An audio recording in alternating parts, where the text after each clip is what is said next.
నమస్తే, welcome to VMR logics. నేను మీ జ్యోతి. ఈరోజు మనం జూలై 17th అండ్ 18th కి సంబంధించిన కరెంట్ ఇష్యూస్ ఏవైతే ఉన్నాయో ఒక్కొక్కటిగా ఇన్ డీటెయిల్గా డిస్కస్ చేద్దాం. అంతకంటే ముందు ఆస్పిరెంట్స్ అందరికీ ఇంపార్టెంట్ అనౌన్స్మెంట్ ఏంటి అంటే మన విఎంఆర్ లాజిక్స్లో ఎవ్రీ మండే ఆఫ్లైన్ బ్యాచ్ అనేది స్టార్ట్ అవుతుంది.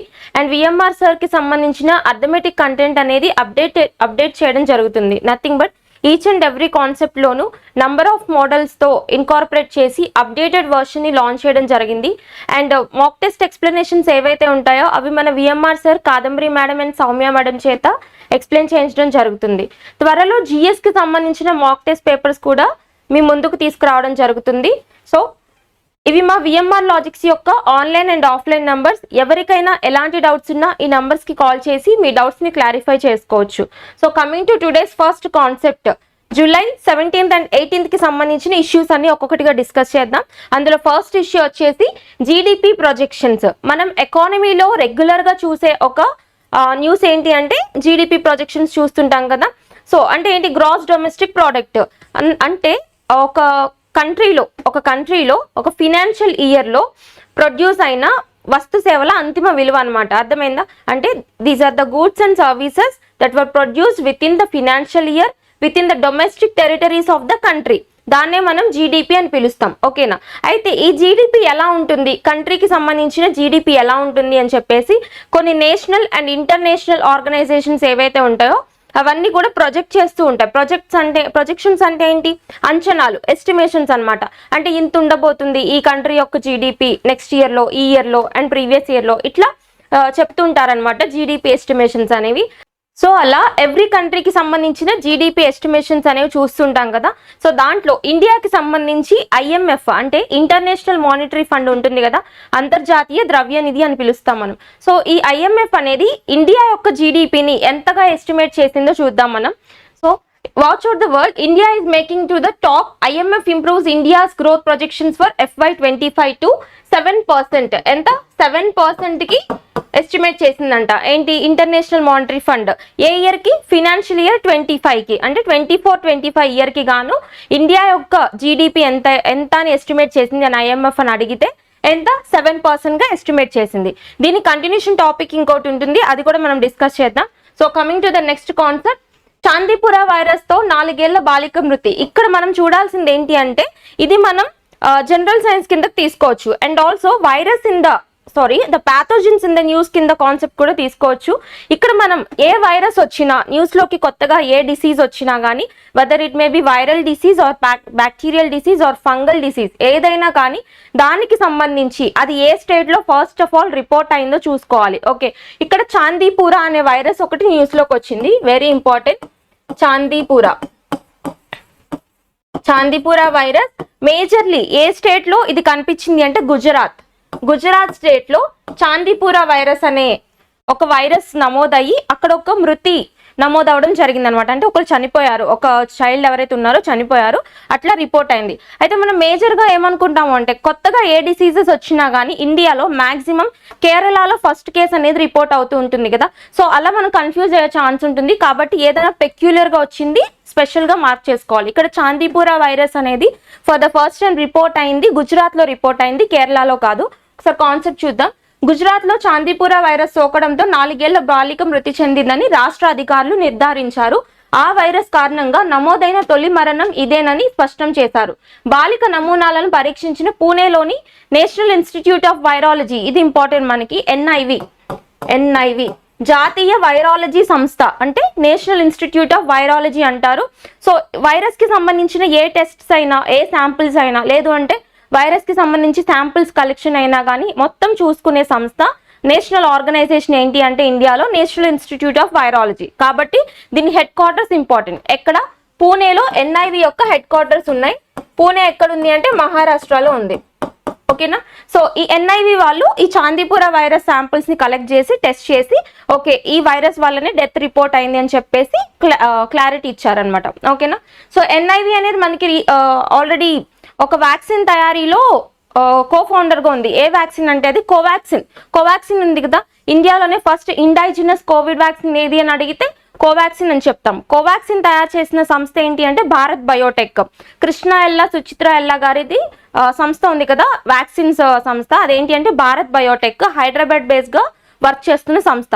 దాంతో పాటు Indian council of medical research New Delhi and national institute of virology ఎక్కడుంది పూణే, ఈ 3 కలిసి కోవాక్సిన్ ని తయారు చేశాయి. ఓకే, ఇవన్నీ లింక్ చేసుకుని కాన్సెప్ట్ క్లియర్ చేసుకోండి. అండ్ నెక్స్ట్ కాన్సెప్ట్, దేశంలో గణనీయంగా తగ్గిన బాల్య వివాహాలు. ఇక్కడ చైల్డ్ మ్యారేజెస్, బాల్య వివాహాలు అంటే ఏంటి, చైల్డ్ మ్యారేజెస్ కదా.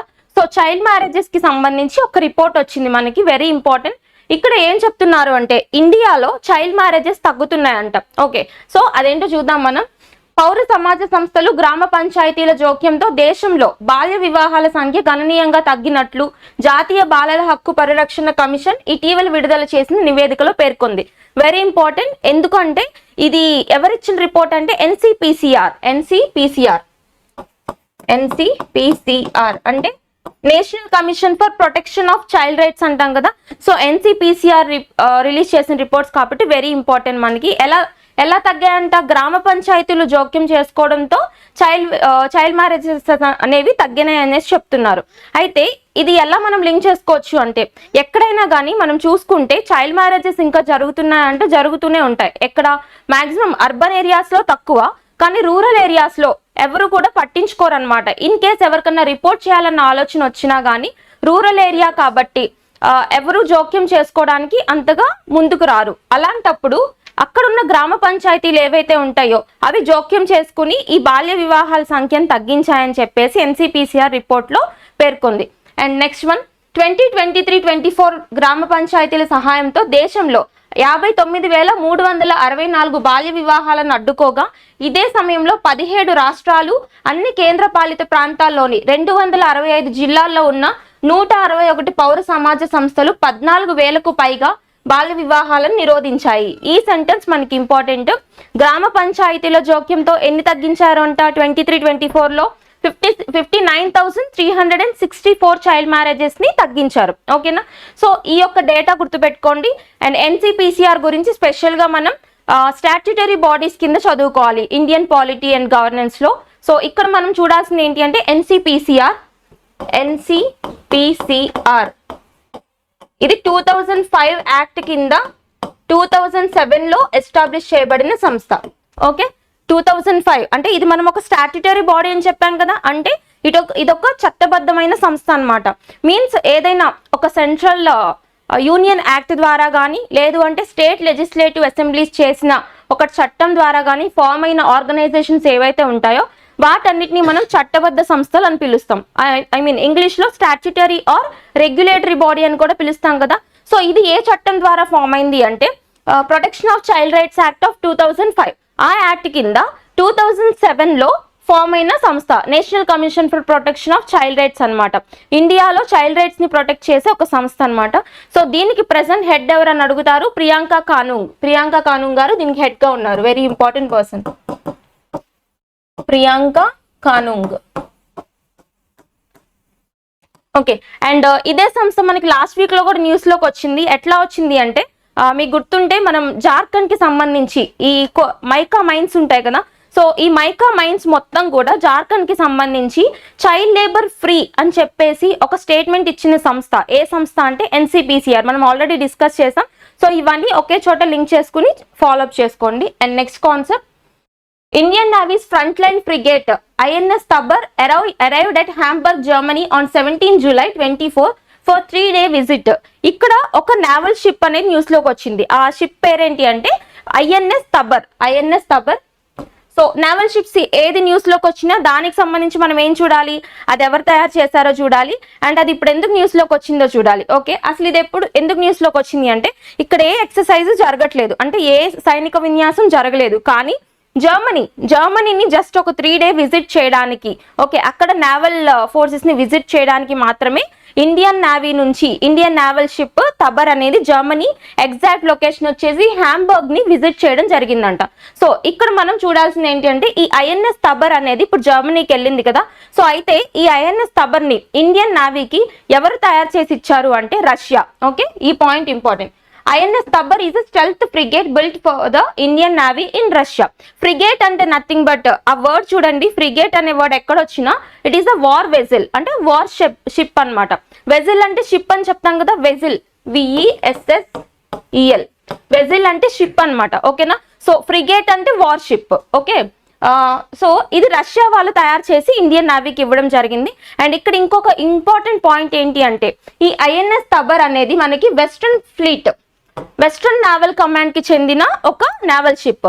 మనం నిన్న క్లాస్ లో డిస్కస్ చేసాం. ఫ్లీట్ అంటే ఏంటో నేను చెప్పాను. అంటే ఏంటి అంటే ఫ్లీట్ అంటే nothing but group of ships control by single authority. ఒక గ్రూప్ ఆఫ్ షిప్స్ అన్నిటిని కూడా ఒక సింగిల్ అథారిటీ కింద కంట్రోల్ చేసి చెప్పడాన్ని ఫ్లీట్ అని పిలుస్తాం మనం. ఓకేనా. సో మనకి ఇండియన్ నేవీ కింద, భారతదేశంలో ఇండియన్ నేవీ కింద 2 ఫ్లీట్స్ ఉంటాయి. ఒకటి వెస్ట్రన్ ఫ్లీట్, ఇంకొకటి ఈస్టర్న్ ఫ్లీట్ అని చెప్తాం. వెస్ట్రన్ ఫ్లీట్ హెడ్ క్వార్టర్స్ వచ్చేసి ముంబైలో ఉంటే ఈస్టర్న్ ఫ్లీట్ హెడ్ క్వార్టర్స్ వచ్చేసి విశాఖపట్నంలో ఉంది అని చెప్పుకున్నాం కదా మనం. సో ఇక్కడ ఐఎన్ఎస్ తబర్ అనేది వెస్ట్రన్ ఫ్లీట్ కి చెందిందా, ఈస్టర్న్ ఫ్లీట్ కి చెందిందా అని ఇంకొంచెం డీటెయిల్ గా అడిగితే వెస్ట్రన్ ఫ్లీట్ కి చెందిన ఒక నావల్ షిప్ అన్నమాట. హెడ్ క్వార్టర్స్ వచ్చేసి ముంబై. ఓకే. నెక్స్ట్ కాన్సెప్ట్, మహారాష్ట్రలో పట్టభద్రులకు ఉపకార వేతనం. ఇదేంటి అంటే మహారాష్ట్ర గవర్నమెంట్ ఒక కొత్త స్కీమ్ తీసుకొచ్చింది. దేనికి సంబంధించింది అంటే డిగ్రీ హోల్డర్స్ ఎవరైతే ఉంటారో వాళ్ళందరికీ కూడా ఉపకార వేతనం అంటే ఏంటి అంటే ఈ అన్ఎంప్లాయిడ్ ఉంటారు కదా, వాళ్ళందరికీ నిరుద్యోగ భృతి ప్రొవైడ్ చేయడం ఉంటుంది కదా. సో ఇది మనం ఇండియన్ పాలిటీకి లింక్ చేసుకోవచ్చు. స్కీమ్ చూసిన తర్వాత మనం చెప్పుకుందాం. మహారాష్ట్రలోని ఏక్నాథ్ షిండే సర్కార్ కొత్త పథకం ప్రకటించింది. నిరుద్యోగ యువత కోసం ఓ ఇంటర్న్షిప్ ప్రోగ్రామ్ తీసుకొచ్చింది. ముఖ్యమంత్రి యువ కార్య ప్రశిక్షణ యోజన. పేరు చూడండి, ముఖ్యమంత్రి యువ కార్య ప్రశిక్షణ యోజన అనేది రీసెంట్ గా న్యూస్ లోకి వచ్చింది. ఏ స్టేట్ తీసుకొచ్చిన స్కీమ్ అని అడుగుతారు, మహారాష్ట్ర. అక్కడ చీఫ్ మినిస్టర్ వచ్చేసి ఏక్నాథ్ షిండే గారు ఉన్నారు. సో పేరుతో నిరుద్యోగ యువతకు విద్యార్హతలను బట్టి నెల నెల బ్యాంకు ఖాతాలో ఉపకార వేతనం జమ చేయనున్నారు. ఇందుకోసం ప్రభుత్వం 5,500 కోట్లు వెచ్చించనుంది. ఓకే. దీన్ని మనం డిపిఎస్పిస్ ఉంటది కదా ఇండియన్ పాలిటీలో, directive principles of state policy కింద ఆర్టికల్ 41 కి లింక్ చేసుకోవచ్చు. Article 41 of directive principles of state policy ఏం చెప్తుంది? ఆర్టికల్ 41 లో మనకి ఒకటి, నిరుద్యోగులు ఎవరైతే ఉంటారో వాళ్ళకి ఫస్ట్ ఆఫ్ ఆల్ ఎంప్లాయ్మెంట్ కల్పించడం అనేది గవర్నమెంట్ రెస్పాన్సిబిలిటీ.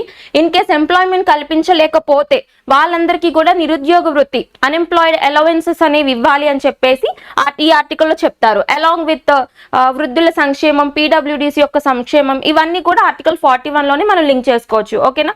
సో ఈ 3 కేటగిరీస్ కింద ఏ న్యూస్ వచ్చినా కానీ మనం ఆర్టికల్ 41 కింద తీసుకోవచ్చు అనమాట. ఓకేనా. సో ఈ యొక్క ఆర్టికల్ వెరీ వెరీ ఇంపార్టెంట్, దీన్ని చూసుకుని ఫోకస్ చేయండి. అండ్ నెక్స్ట్ కాన్సెప్ట్, భారత్ వృద్ధి 7%, 2024-25కు అంచనాలు యథాతథంగానే. ఏడీబీ. ఇక్కడ ఏడీబీ ఏషియన్ డెవలప్మెంట్ బ్యాంక్ ఉంది కదా, ఎక్కడ మాండలియన్ ఫిలిప్పైన్స్ లో ఉంటుంది, దీని హెడ్ క్వార్టర్స్ వచ్చేసి. సో ఈ ఏడీబీ కూడా మనం చెప్పుకున్నట్లుగానే జీడిపి ఎస్టిమేషన్స్ అనేవి నేషనల్ అండ్ ఇంటర్నేషనల్ ఆర్గనైజేషన్స్ ఇస్తూ ఉంటాయని చెప్పుకున్నాం. ఇప్పుడు మళ్ళీ ఏడీబీ ఇండియా యొక్క జీడిపిని 24-25 అంటే FY25కి గాను, ఫినాన్షియల్ ఇయర్ 25 గాను ఎంతగా ఎస్టిమేట్ చేసిందని అడుగుతారు. ఎంత? 7%. అంటే ఇంతకు ముందు కూడా 7% ఉంది, దాని యథాతథంగానే అంటే అన్చేంజ్డ్ గానే ఉంచేసింది అని చెప్పారు. మనం IMF చూసుకుంటే ఇదే క్లాస్ లో IMF కూడా 7% ఉంది అని చెప్పేసి చూసుకున్నాం కదా. ఇవన్నీ ఒకే చోట పెట్టి చదవండి. అండ్ ప్రస్తుత ఆర్థిక సంవత్సరానికి భారత వృద్ధి అంచనాల్లో ఎటువంటి మార్పు చేయకుండా 7%గానే కొనసాగిస్తున్నట్లు ఏషియన్ డెవలప్మెంట్ బ్యాంక్ తెలిపింది. సాధారణానికి మించి వర్షపాతం నమోదు కావచ్చన్న అంచనాలతో వ్యవసాయ రంగం పుంజుకునే అవకాశం ఉండటమే ఇందుకు కారణంగా పేర్కొంది. అంటే నథింగ్ బట్ ఇక్కడ సేమ్ ఎందుకు ఉంచింది, ఏం తగ్గించకుండా అంటే మనకి ఇప్పుడు వర్షపాతం అంటే నథింగ్ బట్ ఈ ప్రెసిపిటేషన్ ఉంటుంది కదా, ప్రెసిపిటేషన్ అంటే ఏమంటాం మనం? వర్షపాతం అని పిలుస్తాం. ఓకే. సో ఈ వర్షపాతం ఏదైతే ఉందో రెయిన్ఫాల్, అది నార్మల్ రెయిన్ఫాల్ కంటే కొంచెం ఎక్కువే పడే ఛాన్స్ ఉంది. దానివల్ల పంటలు కూడా ఇంకా బాగా పండే ఛాన్స్ ఉంది. దానివల్ల ప్రైమరీ సెక్టర్ ఎక్కువ గ్రో అవుతుంది. దానివల్ల ఆటోమేటిక్గా జీడిపి అనేది పెరిగే ఛాన్స్ ఉంది. సో అందుకోసం అని చెప్పేసి జీడిపి ఎస్టిమేషన్స్ అనేవి 7% ఉంచేసారు. ఎవరు అంటే ఏడీబీ వాళ్ళు అనమాట. నెక్స్ట్, గత నెలలో RBI భారత్ వృద్ధి రేటు అంచనాను 7 నుంచి 7.2% పెంచింది. 2024 ఏప్రిల్లో అంచనా వేసినట్లుగానే భారత ఆర్థిక వ్యవస్థ 2024-25లో 7%, వచ్చే ఆర్థిక సంవత్సరంలో 7.2% రేటును నమోదు చేసే అవకాశం ఉందని జూలై నెలకు విడుదల చేసిన అంచనాల్లో ఏడీబీ వెల్లడించింది. అంటే ఈ FY24కి 7%, FY26కి 7.2%గా ఏడీబీ చెప్పిందంట. IMF ఎంత చెప్పింది? 7%గా చెప్పింది. అండ్ ఇక్కడ RBI కూడా చూద్దాం. RBI ఎంత చెప్పిందంటే 7.2%కి చెప్పింది. ఓకే, ఇవన్నీ ఒకే చోట లింక్ చేసుకుని చదవండి.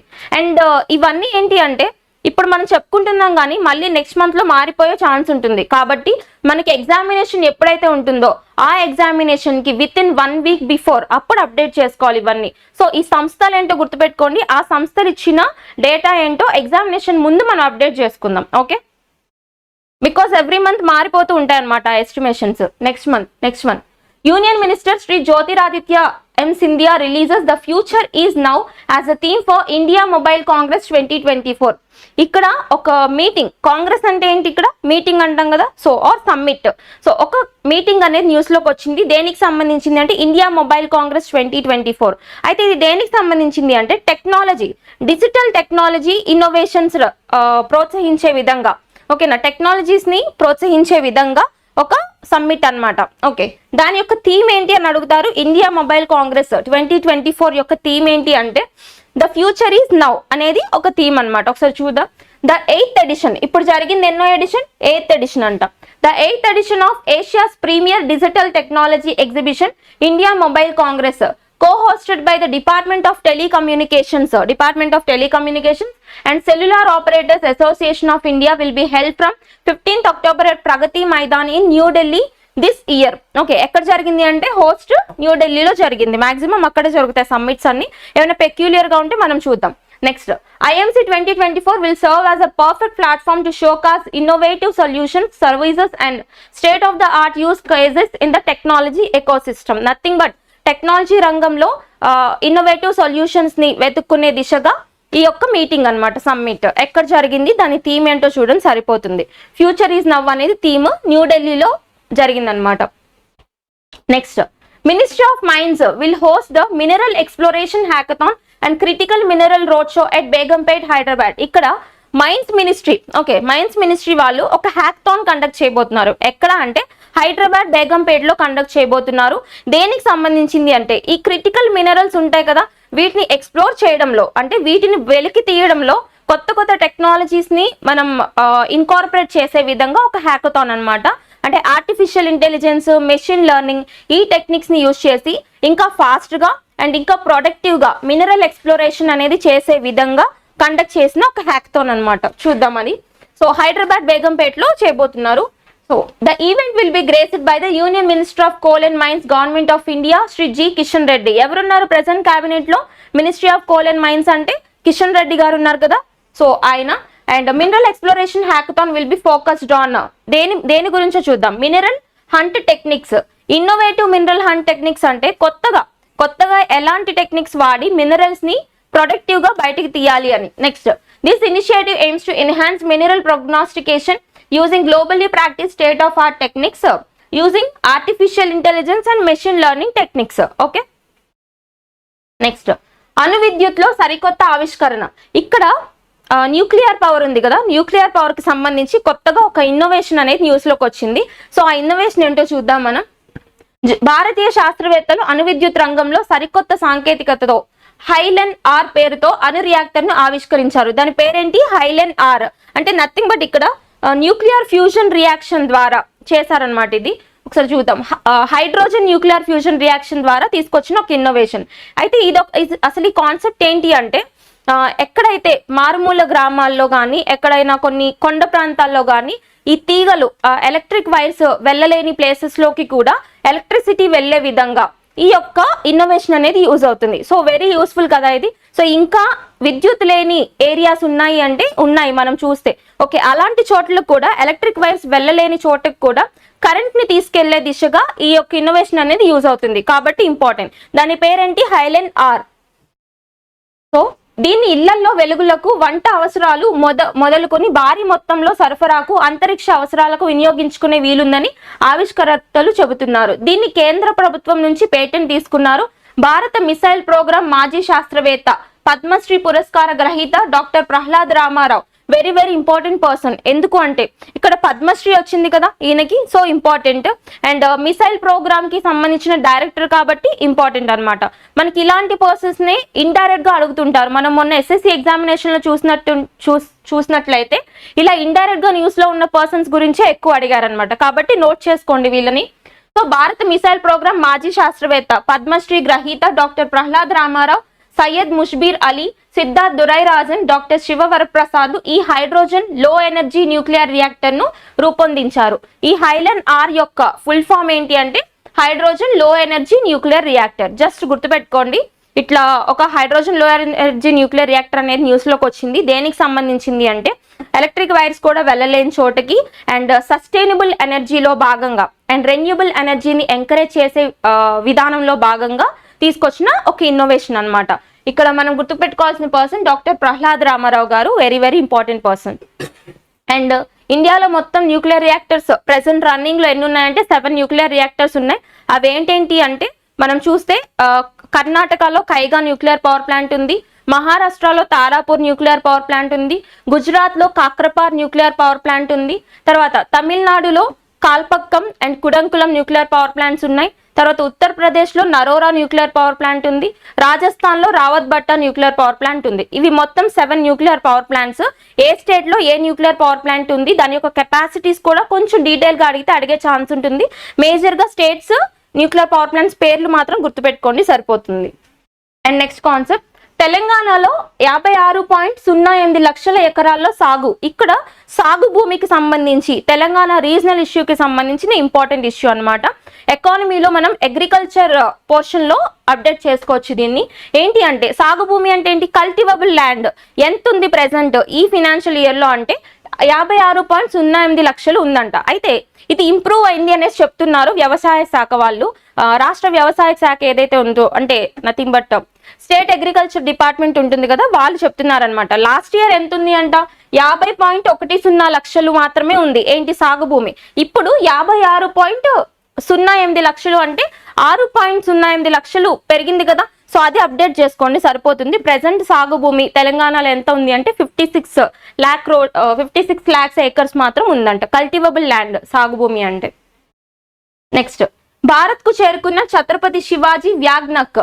యాక్చువల్లీ మనం హిస్టరీలో ఎలాంటి అప్డేట్స్ ఉండవు అనుకుంటాము, కానీ హిస్టరీలో అప్డేట్స్ ఏంటి అంటే ఇలాంటివి వస్తుంటాయి కదా, వీటిని మనం అప్డేట్ చేసుకోవాలన్నమాట.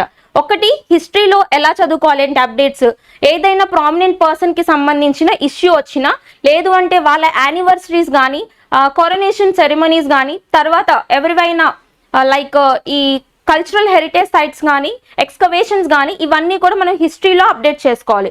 ఇక్కడ వచ్చిన పర్సన్ ఎవరు అంటే ఛత్రపతి శివాజీ గారి గురించి ఒక న్యూస్ వచ్చింది. అదేంటి అంటే శివాజీ గారి దగ్గర వ్యాగ్నక్ అనే ఒక వెపన్ ఉంటుంది, ఇట్లా పులిగోర్ టైప్ లో ఉంటుంది అది.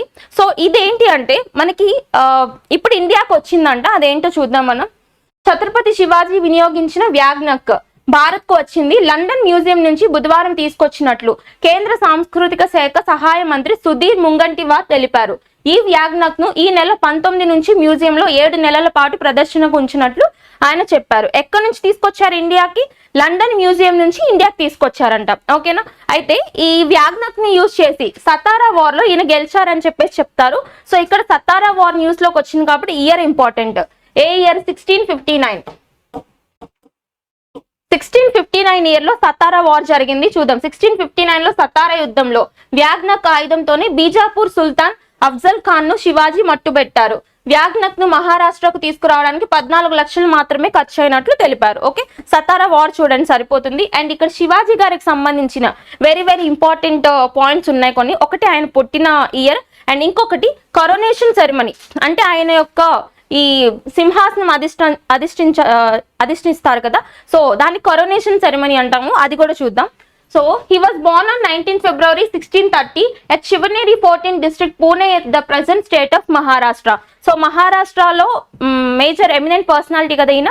సో మహారాష్ట్రలో పుట్టారు, శివనేరి ఫోర్ట్ లో 19 February 1630 లో పుట్టారనమాట. Next one, he was born to Shazi Bhonsle and Jijabai, mother and father. Next one, on 6th June 1674. ఈ date very very important, note down this. 6th June 1674 See, Shivaji's coronation was performed according to the Shastras by Vishweshwar, also the called Ghaga Bhatt of Varanasi. After that, he was called as Chhatrapati Shivaji Maharaj. ఈయన యొక్క coronation ceremony జరిపించిన Brahman ఎవరు అని అడుగుతారు. దగ్గరుండి ఎవరు అంటే గాగా భట్, వారణాసి నుంచి తీసుకొచ్చారనమాట ఈయన గాగా భట్ గారిని. ఈయన దగ్గరుండి కరోనేషన్ సెరమనీ చేయడం జరిగింది శివాజీ గారికి. Next one, Union Minister Jyotiraditya Scindia launched the Northeast Region Agri-Commodity E-Connect web portal app in Shillong to benefit Northeastern farmers and buyers. ఇక్కడ ఇది పోర్టల్స్ అండ్ న్యూస్ కిందకి ఇంపార్టెంట్. మనం పోర్టల్స్ అండ్ మినిస్ట్రీస్ చదువుతాం కదా, అట్లా లింక్ చేసుకోవాలి. ఇక్కడ ఒక పోర్టల్ ఏంటి అంటే నెరేస్, NERACE అనే నెరేస్ అనే ఒక వెబ్ పోర్టల్ న్యూస్ లోకి వచ్చింది. దేనికి సంబంధించింది అండ్ ఏ మినిస్ట్రీ లాంచ్ చేసిందని తెలుసుకుంటే సరిపోతుంది. అయితే ఇది దేనికి సంబంధించింది అంటే ఫార్మర్స్, బయర్స్, అర్థమైందా? నార్త్ ఈస్ట్ రీజన్ ఎస్పెషల్లీ చూసుకుంటే ఈశాన్య రాష్ట్రాలకి సంబంధించిన ఫార్మర్స్ ని బెనిఫిట్ చేసి వాళ్ళని బయర్స్ తో కనెక్ట్ చేసే ఒక పోర్టల్ అన్నమాట. అర్థమైందా? ఈశాన్య రాష్ట్రాలకు సంబంధించిన farmers and buyers connecting portal recent గా న్యూస్ లోకి వచ్చింది. అది ఆ పోర్టల్ పేరేంటి అని అడుగుతారు. NERACE. దాన్ని ఇప్పుడు షిల్లాంగ్ లో లాంచ్ చేయడం జరిగింది. ఓకేనా? ఆ ఫుల్ ఫామ్ చూద్దాం ఒకసారి.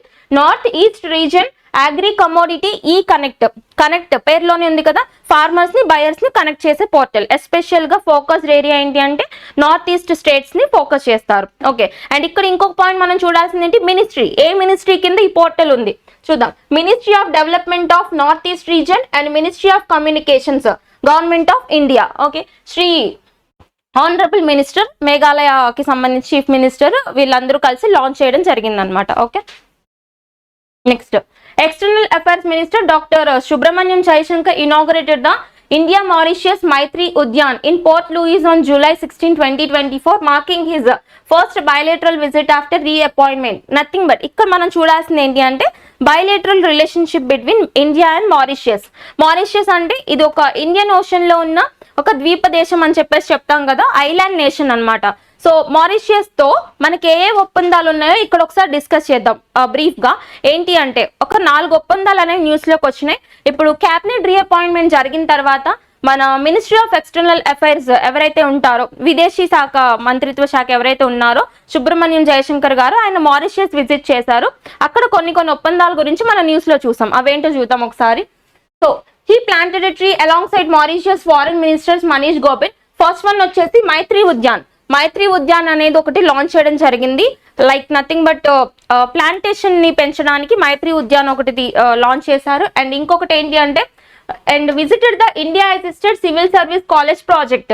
అక్కడ మారిషియస్ లో ఇండియా అసిస్ట్ చేస్తున్న అంటే ఇండియా హెల్ప్ చేస్తున్న సివిల్ సర్వీసెస్ కాలేజ్ ప్రాజెక్ట్ కూడా ఉంది. సో దాన్ని విజిట్ చేశారు. అండ్ ఇంకొకటి supported Mauritius claim on the Chagos archipelago enhancing bilateral relations. ఇక్కడ చాగోస్ ఆర్కిపెలాగో ఇష్యూ ఏంటి అంటే మారిషియస్ కి యూకేకి అర్థమైందా, మారిషియస్ కి యునైటెడ్ కింగ్డమ్ కి మధ్యన ఉన్న ఒక డిస్ప్యూటెడ్ రీజియన్ అనమాట, చాగోస్ ఆర్కిపెలాగో అని చెప్తాము. సో దీనికి సంబంధించి మారిషియస్ ని ఇండియా సపోర్ట్ చేస్తూ న్యూస్ లోకి వచ్చింది. ఇది వెరీ వెరీ ఇంపార్టెంట్. దీని గురించి మనం స్పెషల్ గా డిస్కస్ చేద్దాం. And next one, Subramaniam Jaishankar inaugurated India's first overseas Jan Aushadhi Kendra in Mauritius. Nothing but Jan Aushadhi Kendra అంటే మెడిసిన్స్ కి సంబంధించిన ప్రాజెక్ట్. సో ఈ 4 గుర్తుపెట్టుకోండి. ఒకటి మైత్రి ఉద్యాన్, తర్వాత సివిల్ సర్వీసెస్ కాలేజ్ ప్రాజెక్ట్, తర్వాత చాగోస్ ఆర్కిపెలాగోని సపోర్ట్ చేశారు. అండ్ ఇంకొకటి వచ్చేసి జన ఔషధి కేంద్రాన్ని ఎస్టాబ్లిష్ చేయడం జరిగిందనమాట మారిషియస్ లో. ఓకేనా? అండ్ ఇక్కడ చాగోస్ ఆర్కిపెలాగో అని చెప్పాం కదా, అయితే డిస్ప్యూట్ ఏంటి అంటే అసలు బ్రీఫ్ గా చూద్దాం ఒకసారి. అసలు ఆర్కిపెలాగో అంటే ఏంటి అంటే nothing but it is group of islands. ఓకేనా? ఐలాండ్స్ అన్ని కలిపి ఒక గ్రూప్ గా ఉంటే దాన్ని మనం జోగ్రఫికల్ టర్మ్స్ లో ఆర్కిపెలాగో అని పిలుస్తాం. ఓకే, సో ఈ చాగోస్ ఆర్కిపెలాగో అనేది బ్రిటిష్ క్లెయిమ్ చేసుకున్న ఒక టెరిటరీ అనమాట. అది బ్రిటిష్ కి సంబంధించిన టెరిటరీ అని చెప్పేసి వాళ్ళు క్లెయిమ్ చేసుకున్నారు. అయితే అది యాక్చువల్లీ మారిషియస్ కి యూకే కి మధ్యలో ఉన్న డిస్ప్యూటెడ్ రీజన్. ఓకే, ఒకసారి దాని లొకేషన్ చూద్దాం. యాక్చువల్లీ జాగ్రఫికల్ గా చూసుకుంటే అది టాంజానియాకి ఇండోనేషియాకి మధ్యలో ఉంటుంది అనమాట. ఏంటి ఈ చాగోస్ ఆర్కిపెలాగో అనేది చూద్దాం ఒకసారి. The British Indian ocean territory, BIOT అని పిలుస్తారు. BIOT అంటే British Indian ocean territory. Nothing but Indian ocean ఏదైతే ఉందో అర్థమైందా, హిందూ మహాసముద్రంలో బ్రిటిష్ వాళ్ళు క్లెయిమ్ చేసుకుని ఇది మా యొక్క టెరిటరీ అని క్లెయిమ్ చేసుకున్న రీజియన్ నే మనం BIOT అని పిలుస్తాం, బ్రిటిష్ ఇండియన్ ఓషన్ టెరిటరీ అని. అదే ఏంటి అంటే Chagos archipelago. It is an overseas territory of United Kingdom situated in Indian ocean. Overseas అంటే ఆ దేశంలో లేకుండా వేరే దేశంలో ఉండేదాన్ని ఓవర్సీస్ అని చెప్తాం కదా మనం. So overseas territory of British kingdom అన్నమాట. ఏంటి అంటే అది Chagos archipelago situated in Indian ocean, half way between Tanzania and Indonesia. టాంజానియాకి ఇండోనేషియాకి మధ్యలో ఉంటుంది. And the territory comprises the 7 atolls of Chagos archipelago with over 1,000 individual islands of many very small. And the Chagos dispute centers around the archipelago in the Indian Ocean, which Britain claimed along with Mauritius in 1814. 1814లోనే Britain claim చేసుకుంది ఇది మా territory అని చెప్పి. And in 1966 Britain leased Diego Garcia the largest of the Chagos islands to the United States which was seeking a military base in the region. దీన్ని కొంచెం provoke చేసే విధంగా ఏం చేసింది అంటే ఎప్పుడు 1966లో 1966లో బ్రిటన్ ఏం చేసింది అంటే ఈ ఆర్కిపెలాగోలో ఉన్న నంబర్ ఆఫ్ ఐలాండ్స్ లోనే లార్జెస్ట్ ఐలాండ్ ఏంటి అంటే డిగో గార్సియా. ఓకే, ఈ డిగో గార్సియా ఐలాండ్ ఏదైతే ఉందో దీన్ని మిలిటరీ బేస్ నిర్మించుకోవడానికి యునైటెడ్ స్టేట్స్ ఆఫ్ అమెరికాకి యూకే అనేది లీజ్ కి ఇచ్చేసింది. ఓకేనా, ఇట్లా ఈ డిస్ప్యూట్ అనేది ఇంకా ముదిరిపోయింది. జస్ట్ ఈ ఆర్కిపెలాగో న్యూస్ లోకి వచ్చింది కాబట్టి ఏ దేశాలకి మధ్య ఉన్న డిస్ప్యూట్ రీజియన్ అంటే యూకేకి మారిషియస్ కి మధ్య ఉన్న డిస్ప్యూటెడ్ రీజియన్. సో దీని గురించి మనం ఎందుకు చదువుకోవాలి అంటే ఇప్పుడు మన ఎక్స్టర్నల్ అఫైర్స్ మినిస్టర్ మారిషియస్ ని సపోర్ట్ చేశారు కదా ఈ ఆర్కిపెలాగో గురించి, కాబట్టి దీని గురించి మనం డీటెయిల్ గా చూసాం. ఓకే, ఒకసారి మ్యాప్ చూడండి. ఇక్కడ ఇది అరేబియన్ సీ, ఇండియా ఉంది ఇక్కడ అరేబియన్ సీ, అండ్ ఇక్కడ మనకి చూస్తే లక్షద్వీప్, కింద మాల్దీవ్స్ ఉంటుంది, ఇక్కడ కింద చాగోస్ ఐలాండ్స్ ఉంది, అండ్ చాగోస్ ఐలాండ్స్ కి సదరన్ పోర్షన్ లో సౌత్ వెస్ట్ ఆ సైడ్ లోకి మారిషియస్ ఉంది అనమాట. ఓకేనా, next one. Renovation work of East Gopuram of Sri Vadakunathan temple began here on Friday. Work was started after special pujas led by temple tantri Puliyanur Shankara Narayanan. ఇదేంటి అంటే మనకి ఒక temple అనేది news లోకి వచ్చింది. సో ఆ news లోకి రావడం కాదు ఇంపార్టెంట్, దాని యొక్క బ్యాక్గ్రౌండ్ ఇంపార్టెంట్ మనకి. ఇదేం టెంపుల్ అంటే వడకునాథన్ టెంపుల్. వడకునాథన్ టెంపుల్ రీసెంట్ గా న్యూస్ లోకి వచ్చింది. ఏ స్టేట్ కి సంబంధించిన టెంపుల్ అంటే కేరళ స్టేట్ కి సంబంధించిన టెంపుల్. ఎస్పెషల్ గా చూసుకుంటే త్రిశూర్ జిల్లా, త్రిశూర్ డిస్ట్రిక్ట్ కి సంబంధించిన టెంపుల్ అన్నమాట. సో ఇది మనకి ఎందుకు ఇంపార్టెంట్ అంటే మన ఫెస్టివల్స్ ఇన్ న్యూస్ చూస్తాం కదా, అందులో మనం ఒక ఫెస్టివల్ చూసాం రీసెంట్ గా, అదేంటి Thrissur Pooram festival, largest temple festival in India అని చెప్పేసి ఒక ఫెస్టివల్ చూసాం. అదేంటి త్రిశూర్పురం.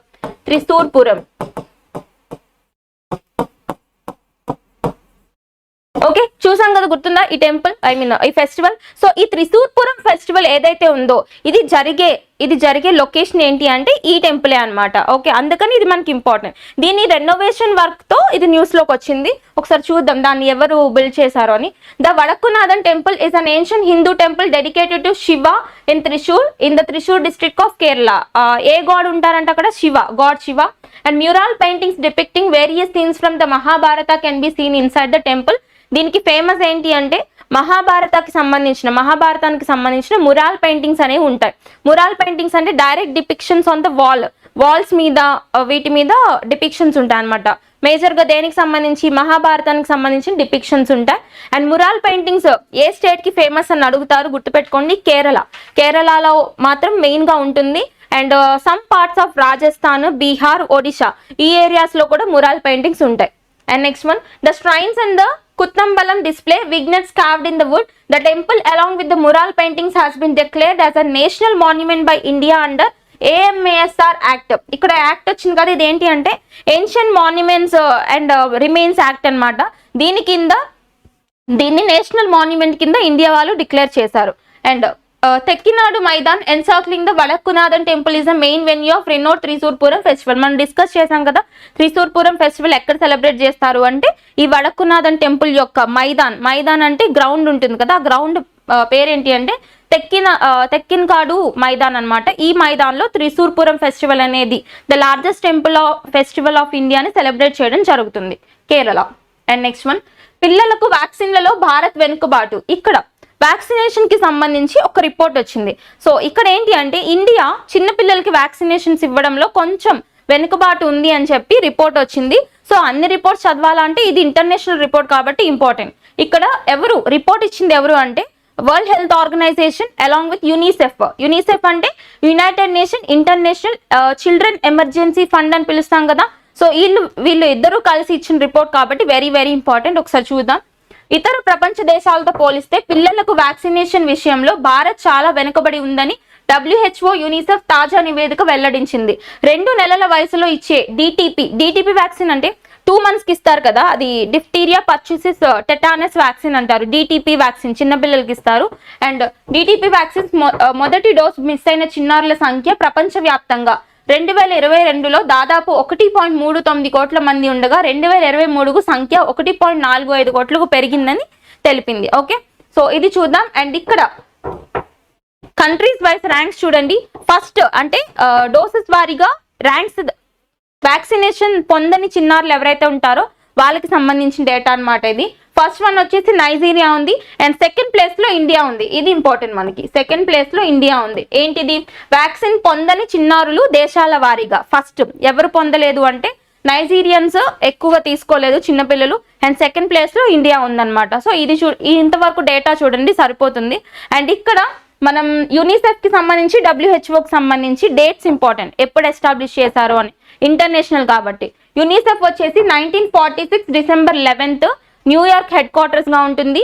అండ్ WHO వచ్చేసి 7th April 1948 Geneva head quarters గా ఉంటుంది స్విట్జర్లాండ్ లో. Next one. సో ఇది మనం చూసాం ఆల్రెడీ, మహారాష్ట్రలో ఒక అన్ఎంప్లాయిడ్ స్కీమ్ వచ్చింది కదా, దానికి సంబంధించి. And next one, the railway protection force has rescued 84,119 children at risk in Indian railway stations and trains over the past 7 years under Operation Nanhe Fariste launched in 2018. ఇక్కడ మనకి operation important అన్నమాట. ఇక్కడ RPF వాళ్ళు ఉన్నారు కదా, railway protection force అని చెప్తాము. ఈ రైల్వే ప్రొటెక్షన్ ఫోర్స్ వాళ్ళు 2018లో 2018లో చిల్డ్రన్స్ ఎవరైతే తప్పిపోయిన పిల్లలు ఉంటారో వాళ్ళందరినీ ప్రొటెక్ట్ చేసి, రెస్క్యూ చేసి, రీహాబిలిటేట్ చేసే విధంగా ఒక ఆపరేషన్ లాంచ్ చేశారు. ఆ ఆపరేషన్ పేరే operation Nanhe Farishte. Very very important. So దీని కింద ఎంత మందిని రెస్క్యూ చేశారు అంటే ఎంతమందిని? 84,119 చిల్డ్రన్ ని రెస్క్యూ చేయడం జరిగిందంట. అంతవరకు గుర్తుపెట్టుకోండి సరిపోతుంది. అండ్ ఇక్కడ మనం చూడాల్సిన ఇంకో ఇష్యూ ఏంటి అంటే RPF వచ్చింది కాబట్టి RPF కి సంబంధించి ఇంకొన్ని ఆపరేషన్స్ కూడా నేమ్స్ గుర్తుపెట్టుకోండి. Operation Jeevan Suraksha, operation Jeevan Suraksha and operation సేవ, నెక్స్ట్ ఆపరేషన్ డిగ్నిటీ. ఓకే, ఇవన్నీ కూడా RPF రైల్వే ప్రొటెక్షన్ ఫోర్స్ కి సంబంధించిన ఆపరేషన్స్ అన్నమాట. మిమ్మల్ని అడుగుతారు కొన్ని ఆపరేషన్స్ ఇచ్చి ఎవరు లాంచ్ చేశారు అని. CBI కొన్ని ఆపరేషన్స్ ఉంటాయి, అట్లా కొన్ని ఆపరేషన్స్ ఉంటాయి. సో ఇక్కడ మనం జీవన్ సురక్ష అంటే నథింగ్ బట్ ఎవరైనా రైల్వే యాక్సిడెంట్స్ విక్టిమ్స్ ఉంటే వాళ్ళని కాపాడే ఆపరేషన్ అన్నమాట. నెక్స్ట్ సేవా ఆపరేషన్ అంటే ఈ PWDs కానీ, తర్వాత జెరియాట్రిక్స్ అంటే ఓల్డ్ ఏజ్ పర్సన్స్ కానీ, విమెన్ కానీ, వీళ్ళందరినీ కూడా అసిస్ట్ చేయడానికి ఈ ట్రైన్ కి సంబంధించిన సర్వీసెస్ లో అసిస్ట్ చేసే విధంగా తీసుకొచ్చిన operation Seva. And next one operation dignity. Operation dignity అంటే అడల్ట్స్ అంటే ఇన్ పర్టికులర్లీ విమెన్ ని సేవ్ చేసి, ప్రొటెక్ట్ చేసే ఆపరేషన్ అనమాట ఆపరేషన్ డిగ్నిటీ. సో ఇవి some of the operations under RPF. ఇక్కడ న్యూస్ లోకి వచ్చింది operation Nanhe Farishte. Very important. దేనికి సంబంధించింది అంటే చిల్డ్రన్స్ ని, తప్పిపోయిన చిల్డ్రన్ ని రెస్క్యూ చేసే ఆపరేషన్. 2018లో లాంచ్ చేశారు. ఇప్పుడు మొత్తం ఎంతమంది అంటే 84,119 చిల్డ్రన్ ని రెస్క్యూ చేయడం జరిగింది. నెక్స్ట్ పూరి రత్న భాండాగారం తెరిచే ప్రక్రియ ప్రారంభం. ఇక్కడ పూరి టెంపుల్ ఉంది కదా ఒడిశాలో, సో ఆ టెంపుల్ కి సంబంధించి ట్రెజరీ ఓపెనింగ్ ప్రాసెస్ అనేది స్టార్ట్ అయింది అని న్యూస్ లోకి వచ్చింది. ఒకసారి చూద్దాం. అండ్ దానికి సంబంధించి some of the background information చూడాలి. ఇక్కడ టెంపుల్ కి సంబంధించిన ఇన్ఫర్మేషన్ అనేది ఇంపార్టెంట్ అనమాట. అండ్ ఒడిశాలోని పూరి జగన్నాథుడి రత్న భాండాగారం తెరిచే ప్రక్రియ ప్రారంభమైంది. ఆదివారం మధ్యాహ్నం ఇందుకు సంబంధించి కార్యాచరణ మొదలు పెట్టారు. 1978లో చివరిసారిగా దీన్ని తెరిచారు. 46 ఏళ్ల తర్వాత మళ్ళీ ఈ భాండాగారం తెరుచుకుంటుంది. అంటే మొదటిసారిగా 1978లో తెరిచారంట, ఇప్పుడు మళ్ళీ 46 years తర్వాత మళ్ళీ తెరుచుకుంటుందంట. ఈ పాయింట్ గుర్తుపెట్టుకోండి. అండ్ ఇక్కడ మనం పూరి టెంపుల్ కి సంబంధించి అసలు ఇది ఏ డైనాసిటీ వాళ్ళు కన్స్ట్రక్ట్ చేశారు, తర్వాత పూరి టెంపుల్ చార్ధామ్ లో ఉందా లేదా అనేది చూద్దాం మనం. So it is believe to have been build during the reign of King Anantavarman Chodaganga of Eastern Ganga dynasty in 12th century. ఏంటి ఈస్టర్న్ గంగా డైనాస్టీకి సంబంధించిన అనంతవర్మన్ చోడగంగ దేవ ఈయన బిల్డ్ చేశారు. ఇది మనకి వెరీ వెరీ ఇంపార్టెంట్ పాయింట్. ఎవరు కన్స్ట్రక్ట్ చేశారు? దిస్ టెంపుల్ ఆల్సో కాల్డ్ యమనిక తీర్థ. యమనిక తీర్థ అని పిలుస్తారు ఈ టెంపుల్ ని. ఎందుకంటే ఇక్కడ లార్డ్ యమ ఎవరైతే ఉంటారో ఆయన యొక్క పవర్ ని కూడా ఈ పూరి జగన్నాథుడు ఎవరైతే ఉంటారో ఈయన నలిఫై చేస్తారని చెప్పేసి మైథాలజీలో ఒక స్టోరీ ఉందన్నమాట. కాబట్టి దీన్ని మనం యమనిక తీర్థ అని పిలుస్తారు. డైరెక్ట్ గా అడిగే ఛాన్స్ ఉంటుంది. యమనిక తీర్థ టెంపుల్ ఏ టెంపుల్ ని పిలుస్తారు అంటే పూరి జగన్నాథ టెంపుల్ ని పిలుస్తారు. Next the architecture is a Kalinga architecture. Kalinga అంటే మనం ఎక్కువగా చూస్తే ఒడిశాలో కళింగ ఆర్కిటెక్చరే కదా ఉంటుంది. పూరి టెంపుల్ ఎక్కడ ఉంటుంది? ఒడిశాలో ఉంటుంది. సో దీని ఆర్కిటెక్చర్ వచ్చి Kalinga architecture. Next the temples main structure the sanctum sanctorum the garbhagriha houses the idols of Jagannatha Balabhadra and Subhadra ఎవరెవరు ఉంటారు. And next this temple was called the white pagoda. ఈ point important, very very important. White pagoda అని చెప్పేసి ఏ temple ని పిలుస్తారు అంటే puri temple ని పిలుస్తారు. ఒడిశాలో ఉంది. అండ్ ఇక్కడ ఇంకో పాయింట్ మెన్షన్ చేసుకోండి.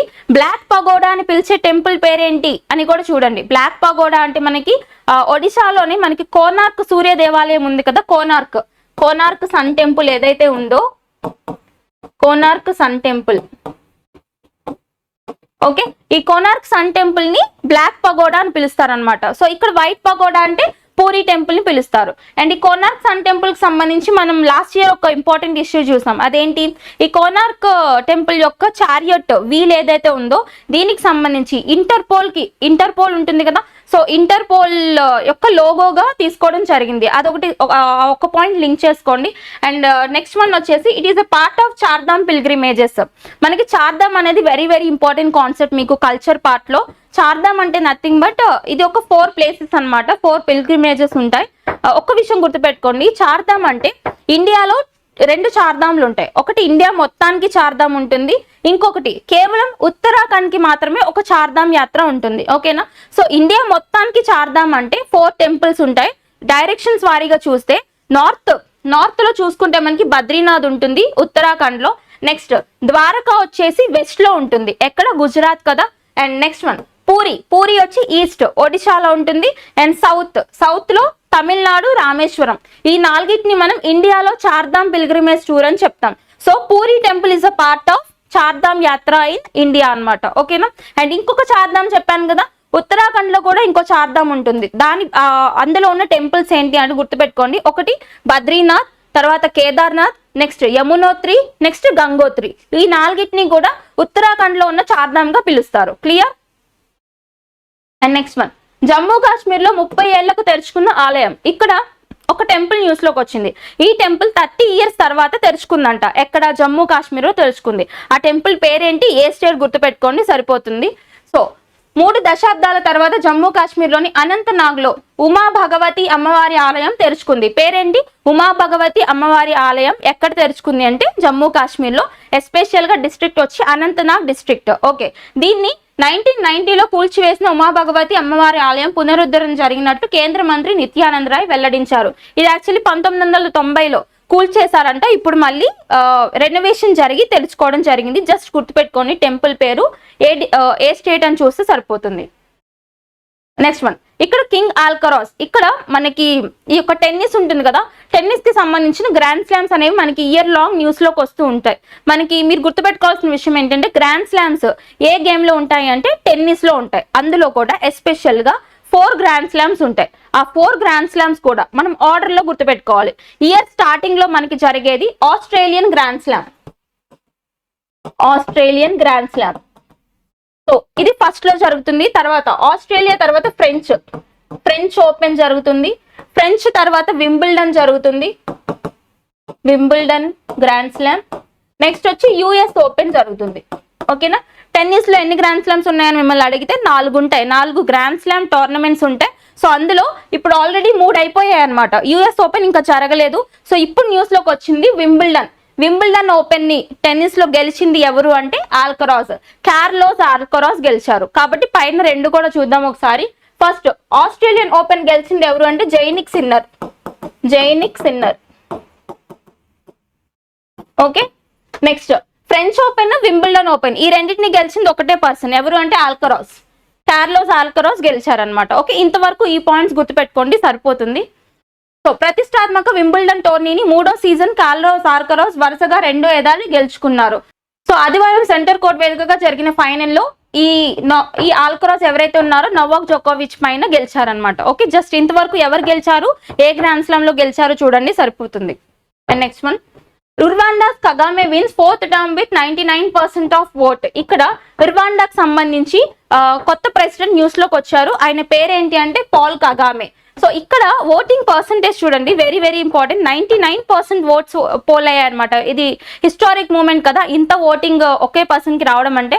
సో 99% ఓట్తో రువాండాకి సంబంధించిన కొత్త ప్రెసిడెంట్ న్యూస్ లోకి వచ్చారు. ఆయన పేరేంటి అంటే Paul Kagame. Very very important country to be noted. ఎందుకంటే రువాండాలో హైయెస్ట్ ఫీమేల్ రిప్రజెంటేషన్ ఉంటుంది మొత్తం ప్రపంచంలోని. ఈ యొక్క చట్టసభల్లో తీసుకుంటే, ఓకే, చట్టసభల్లో హైయెస్ట్ ఫీమేల్ రిప్రజెంటేషన్ ఉన్న కంట్రీ ఏదని అడుగుతారు, Rwanda. It is the African nation అనమాట. సో ఫోకస్ చేయండి ఈ పాయింట్ మీద. నెక్స్ట్ ఇక్కడ ప్రెసిడెంట్ వచ్చేసి పాల్ కగామే. నెక్స్ట్, శౌర్య బావా won a bronze medal at the WSF World Junior Squash Championships 2024 in Houston, USA. ఇక్కడ squash world junior squash championships జరిగాయి. ఎక్కడ జరిగాయి అంటే USA హాస్టన్ లో జరిగాయి. ఓకేనా, ఇక్కడ గెలిచింది ఎవరు అంటే శౌర్య బావా గెలిచారనమాట, బ్రాంజ్ మెడల్ గెలిచారు. So after losing in the semifinals to Egypt's Mohamed Zakaria, this marks the second medal for the Indian male player in the tournament's history following Kush Kumar 2014 bronze. So ఇక్కడ మనం నోట్ చేయాల్సిన పాయింట్ ఏంటి అంటే, ఇక్కడ Indian history చరిత్రలోనే ఈయన second male అనమాట. ఏంటి, ఇక్కడ ఈ యొక్క టోర్నమెంట్ లో బ్రాంజ్ మెడల్ గెలుచుకున్న సెకండ్ మేల్. అయితే ఫస్ట్ మేల్ ఎవరు అంటే 2014లో జరిగిన టోర్నమెంట్ లో కుష్ కుమార్ అప్పుడు బ్రాంజ్ మెడల్ గెలుచుకున్నారు, ఇండియా నుంచి వెళ్ళిన మేల్. ఇప్పుడు మళ్ళీ 2024లో USA హాస్టల్ లో జరిగిన ఈ యొక్క స్క్వాష్ జూనియర్ ఛాంపియన్షిప్ లో ఎవరు, శార్వా బావా అనే ఆయన మనకి బ్రాంజ్ మెడల్ గెలుచుకోవడం జరిగింది. Okay, so that's all about today's current affairs. ఎవరికైనా ఎలాంటి డౌట్స్ ఉన్నా కింద కమెంట్ సెక్షన్ లో పింగ్ చేయండి. Keep learning. Thank you.